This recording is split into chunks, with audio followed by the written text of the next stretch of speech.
वर्षाचे चिंचेचे झाड आहे. साईडनं असं कट केलेलं आहे म्हणून ते छोटं वाटते. भरपूर मोठं होतं त्याला झाड.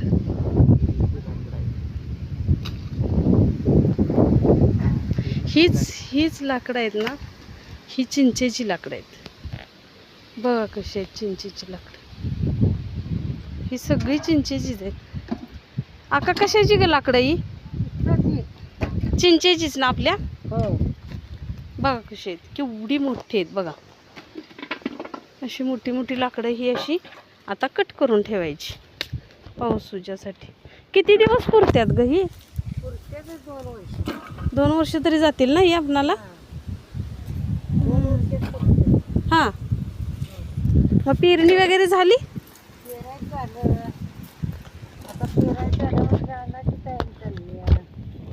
सगळं असं करून ठेवायचं पावसाचं. म्हणजे झाकून करून ठेवायचं. हां.